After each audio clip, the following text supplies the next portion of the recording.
السلام علیکم ناظرین، میں ہوں سالک مجید۔ آپ دیکھ رہے ہیں جیو پاکستان کی ویڈیوز۔ آج ہے 20 اگست 2025۔ آج بات کریں گے ایک تاحیات وفاقی وزیر کے بارے میں۔ آپ میں سے شاید کم لوگ جانتے ہوں کہ پاکستان میں ایک شخصیت ایسی بھی گزری ہے جنہیں تاحیات وفاقی وزیر کا درجہ دیا گیا تھا، اور انہوں نے ذوالفقار علی بھٹو، جنرل ضیاء الحق اور اس کے بعد بے نظیر بھٹو، نواز شریف کے تمام ادوار، بے نظیر بھٹو کے دونوں ادوار، اور پھر جنرل پرویز مشرف کی حکومت میں بھی اور اس کے بعد بھی انہوں نے وفاقی وزیر کی حیثیت اور وفاقی وزیر کے درجے کو انجوائے کیا۔ یہ شخصیت کون تھی، ان کا تعلق کہاں سے تھا، انہیں تاحیات وفاقی وزیر کب، کیوں اور کس نے بنایا تھا، اور انہیں وفاقی حکومت یہ حیثیت کیوں دیتی رہی، اس کے بارے میں آج بات کریں گے۔ جو لوگ جانتے ہیں ان کے لیے یہ کوئی حیرانگی کی بات نہیں ہوگی، لیکن زیادہ تر ہمارے نوجوان یا ہماری نئی نسل یقیناً بہت سی باتوں سے باخبر یا واقف نہیں ہوتی، تو ان کے لیے یہ معلومات ہوگی کہ بنگلہ دیش کے علیحدہ ہو جانے کے بعد، یعنی کہ مشرقی پاکستان کے علیحدہ ہو کر بنگلہ دیش بن جانے کے بعد، بنگلہ دیش سے تعلق رکھنے والے پاکستان کے ایک نہایت قابل احترام اور بہت ہی پاپولر سیاستدان محمود علی صاحب نے بنگلہ دیش کو قبول کرنے سے انکار کر دیا تھا۔ وہ خود بنگلہ دیش سے تعلق رکھتے تھے، مطلب مشرقی پاکستان سے تعلق رکھتے تھے، لیکن انہوں نے بنگلہ دیش کے قیام کو آخری دم تک قبول نہیں کیا۔ اس لیے انہوں نے پاکستان میں ہی قیام کیا، اور پاکستان نے ان کے اس فیصلے اور اس جذبے کی وجہ سے ان کو وفاقی وزیر تاحیات کا درجہ دیا۔ وہ تاحیات پاکستان میں رہے، اسلام آباد میں ان کو سرکاری رہائش گاہ دی گئی تھی، سرکاری طور پر ان کو اسٹاف دیا گیا تھا، اور ان کے سفری انتظامات بھی سرکاری پروٹوکول کے ساتھ ہوتے تھے۔ محمود علی صاحب آخری دم تک اس جذبے سے سرشار رہے اور کوشش کرتے رہے کہ دونوں جو ملک ہیں، پاکستان اور بنگلہ دیش، یہ دوبارہ اکٹھے ہو جائیں۔ ان کی زندگی میں ان کی یہ خواہش یا ان کا یہ خواب تو پورا نہیں ہو سکا، اور وہ اپنے رب کے حضور پیش ہو چکے ہیں، لیکن انہوں نے ہمیشہ اپنی تقریروں میں، اپنے انٹرویوز میں، اپنے بیانات میں مشرقی اور مغربی پاکستان کے دوبارہ اتحاد اور انضمام کی باتیں کی، اور بنگلہ دیش کے قیام کو ایک غلط فیصلہ قرار دیا، اور ان حالات اور عوامل پر وہ کھل کر بات کیا کرتے تھے جو ان کے خیال میں سقوط ڈھاکہ کا باعث بنی تھی۔ مجھے محمود علی صاحب کے ساتھ کافی ملاقاتیں کرنے اور وقت گزارنے کا موقع ملا۔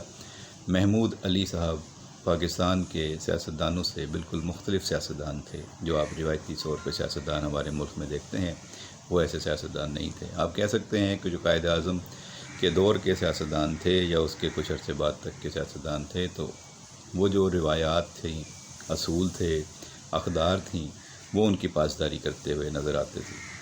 میں نے ان سے بہت کچھ سیکھا، بہت کچھ حاصل کیا۔ ان کے ساتھ بڑی شفقت میں وقت گزارا۔ بہت پرخلوص شخصیت تھے، بہت دھیمے اور شائستہ لہجے میں گفتگو کرتے تھے۔ مجھے پہلی مرتبہ ان سے ملاقات کا موقع کراچی کے سرکاری گیسٹ ہاؤس قصر ناز میں ملا۔ میں ان دنوں ہفت روزہ میگزین سنہرا دور میں ملازمت کرتا تھا، جس کے مدیر پاکستان کے نامور صحافی اور صحافت میں میرے استاد جناب مجاہد بریلوی صاحب تھے۔ مجاہد بریلوی صاحب نے ایک دن مجھے اسائن کیا کہ آپ قصر ناز میں جائیے، وہاں محمود علی صاحب کی پریس کانفرنس ہے۔ میں اس سے پہلے محمود علی صاحب کی شخصیت سے ناواقف تھا، اور مجھے پہلی مرتبہ ان کے بارے میں جان کر تجسس ہوا کہ یہ پاکستان کے ایک ایسے وفاقی وزیر ہیں جنہیں تاحیات وفاقی وزیر کا درجہ حاصل ہے، اور یہ شخصیت کون ہے، ان کا بیک گراؤنڈ کیا ہے۔ تو پھر میں نے کھوج لگایا، معلومات لی، تو مجھے ان کے بارے میں بہت ہی زبردست معلومات ملتی چلی گئی اور میں حیران ہوتا چلا گیا کہ پاکستان میں ایسے بھی لوگ ہیں۔ وہ انتہائی سادہ طبیعت کے مالک تھے اور دو ٹوک گفتگو کرتے تھے، بھارت کو بھی للکارتے تھے اور اقوام متحدہ اور عالمی ایشوز پر بھی کھل کر گفتگو کرتے تھے۔ ان کے بیانات پاکستان کے سرکردہ اخبارات میں نمایاں طور پر شائع ہوتے تھے۔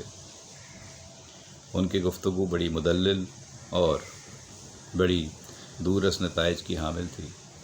قصر ناز میں میں نے ان کی پہلی پریس کانفرنس اٹینڈ کی۔ اس کے بعد مجھے ان کے ساتھ وقت گزارنے کا موقع ملا۔ میں خود بھی اس بات کا خواہاں تھا اور خواہش مند تھا کہ مجھے ان کے ساتھ زیادہ قربت ہو اور میں ان سے زیادہ وقت گزار سکوں۔ انہوں نے مجھے بتایا کہ چائنا سے ایک ڈاکٹر جوڑا پاکستان آیا ہوا ہے اور وہ اسلام قبول کر کے اب مسلمان ہو کر اپنی زندگی گزاریں گے۔ انہوں نے محمود علی صاحب کے ہاتھ پر اسلام قبول کیا۔ قصر ناز میں ہی ان کا تعارف کروایا گیا۔ وہ ڈاکٹر ین یونگ زو تھے اور ڈاکٹر لیزا تھی، جن کی شادی بھی کرائی گئی اور ان کا قبول اسلام بھی بتایا گیا کہ انہوں نے کراچی میں اسلام قبول کر لیا ہے اور اب اسلامی طریقے سے ان کی شادی یا نکاح ہو رہا ہے، اور ان کے نئے اسلامی نام رکھے گئے تھے ڈاکٹر محمد اور ڈاکٹر خدیجہ۔ تو یہ بہت ہی ایک اچھی خبر بھی تھی، بہت زبردست ڈیولپمنٹ تھی پاک چین دوستی کے تناظر میں اور پاک چین دوستی کے لوگوں کے تعلقات کے حوالے سے بھی۔ تو وہ خبر ہم نے شائع کی، نوئے وقت میں بھی وہ خبر تصاویر کے ساتھ بڑی نمایاں طور پہ شائع ہوئی۔ پھر مجھے ڈاکٹر زنگ زونگ زو اور ڈاکٹر لیزا کے ساتھ انٹرویو کرنے کا موقع ملا۔ میں نے ان کی زندگی کے بارے میں، حالات حاضرہ کے بارے میں معلومات حاصل کی اور پھر پتہ چلا کہ وہ پاکستان میں ہی آ چکے ہیں اور اب کراچی میں انہوں نے ایک چائنیز ایکسپرٹ ہاسپٹل بنانے کا فیصلہ کیا ہے۔ محمود علی صاحب نے مجھے کہا کہ آپ ان کا خیال رکھیے گا، میں تو اسلام آباد اور کراچی آتا جاتا رہتا ہوں، میری رہائش اسلام آباد میں ہے، آپ ان چائنیز ڈاکٹرز کا خاص طور پہ خیال رکھیے گا، ان کو کسی قسم کی کوئی دقت نہ ہو، کوئی مشکل ہو تو آپ اس میں ان کی مدد کیجیے گا۔ اس طرح میں ان کے ساتھ اٹیچ ہو گیا۔ نارتھ ناظم آباد میں انہوں نے جس جگہ پہ چائنیز ایکسپرٹس ہاسپٹل بنایا تھا وہ ڈاکٹر سعیدہ ملک اور ڈاکٹر رحیم الحق کی جگہ تھی، جن کے پاس بعد میں ساؤتھ سٹی ہاسپٹل بھی بنا تھا کلفٹن میں۔ ان دنوں وہ دونوں پاکستان مسلم لیگ نون میں سیاست کرتے تھے اور انہوں نے الیکشن بھی لڑا تھا، ایک مرتبہ شاید لانڈھی سے اور دوسری مرتبہ شاید PCHS سے، جہاں پہ انہوں نے اپنا الیکشن آفس بھی بنایا تھا۔ اس طرح مجھے ڈاکٹر رحیم الحق سے بھی ملاقات کا موقع ملا اور مسلم لیگ کے باقی رہنماؤں سے بھی جو ملاقاتیں ہوتی تھیں تو ڈاکٹر رحیم الحق سے بھی کافی اسلام دعا ہو گئی اور پھر ڈاکٹر سعیدہ ملک سے بھی۔ پھر مجھے اسلام آباد جانے کا موقع ملا تو میں محمود علی صاحب کے گھر پر گیا۔ وہ F8 میں ایک بہت بڑی کوٹھی میں رہائش پذیر تھے۔ وہاں پہ ان کو سرکاری پروٹوکول، سیکیورٹی اور عملہ دیا گیا تھا۔ مجھے وہاں پر بھی ان سے ملاقات کر کے کافی شفقت ملی اور کافی معلومات حاصل ہوئی۔ پھر ہمارا ان کے ساتھ مستقل رابطہ رہتا تھا۔ جب بھی میں اسلام آباد جاتا میں ان کو سلام کرنے ان کے گھر بھی جایا کرتا تھا، اور جب بھی وہ کراچی آتے ان کا پروگرام مجھے پہلے سے معلوم ہوتا تھا اور میں قصر ناز میں وہ ٹھہرتے تھے وہاں جا کر ان سے ملا کرتا تھا، ان کا انٹرویو کرتا، ان کے بیانات لیتا اور ان کی مصروفیات جو وفد ان سے آ کے ملتے تھے ان کی خبریں میں حاصل کرتا، اور ان کا ایک ریگولر فوٹوگرافر تھا جو ہمیں ان کی تصاویر فراہم کر دیتا تھا۔ انہی کے ذریعے مجھے پتہ چلا کہ پاکستان ریلوے میں وزراء کے لیے ایک بڑا سیلون وقف ہوتا ہے اور اس میں محمود علی صاحب بائی ٹرین سفر کرتے ہیں۔ آپ ان کی سادگی دیکھیے، وفاقی وزیر تھے، جہازوں پر بھی آ جا سکتے تھے لیکن وہ ٹرین پر سفر کیا کرتے تھے، اور اس میں ان کو ایک منسٹر سیلون ملا ہوا تھا۔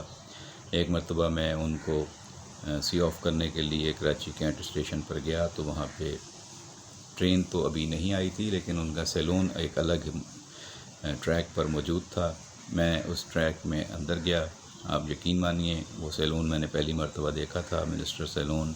اس میں ڈبے کے اندر جو معمولی کرسیاں اور وہ جو سیٹیں اور وہ برتھ لگی ہوتی ہیں وہ بالکل نہیں تھیں۔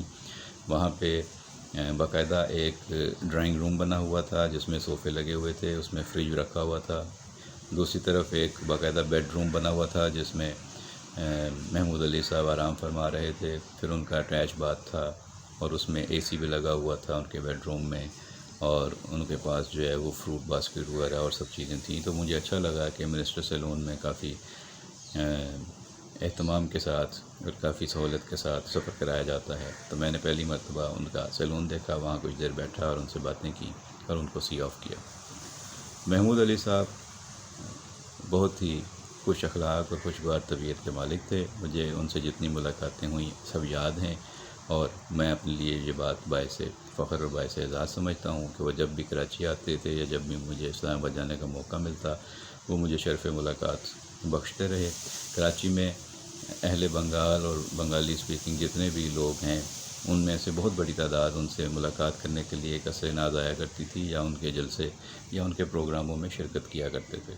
تو وہاں پہ خواجہ سلمان صاحب اور ان کے دیگر رفقا اور ساتھی جو ہیں ان سے بھی ملاقات ہوتی تھی، اور انہوں نے کافی کام کیا ہوا تھا، اور وہ بتاتے تھے کہ جو اسٹینڈرڈ پاکستانیز ہیں ان کے کیا حالات ہیں اور ان کے لیے کیا کوششیں ہونی چاہیے، اور ان کے لیے وہ آواز اٹھاتے رہتے تھے، اور جو پاکستان میں رہنے والے بنگالی اسپیکنگ لوگ ہیں ان کی کیا مشکلات تھیں اور ان کے کیا مسائل ہیں تو ان سے بھی وہ آگاہ کرتے تھے۔ آج بھی وہ ان کی آواز بنے ہوئے ہیں۔ تو اس طرح محمود علی صاحب کی شخصیت سے مجھے واقفیت ہوئی اور میں نے ان کے ساتھ اچھا وقت گزارا۔ آپ نے اگر محمود علی صاحب کے بارے میں سنا ہوا ہے تو آپ کی کیا مشاہدات اور کیا رائے ہے وہ ضرور شیئر کیجیے گا، اور اگر آپ کو آج پہلی دفعہ ان کے بارے میں معلوم ہوا ہے تو آپ کو یہ ویڈیو کیسی لگی کمنٹ باکس میں ضرور بتائیے گا۔ اپنا خیال رکھیے گا۔ ویڈیو پسند آئی ہو تو لائک اور شیئر کر دیجیے گا۔ بہت شکریہ۔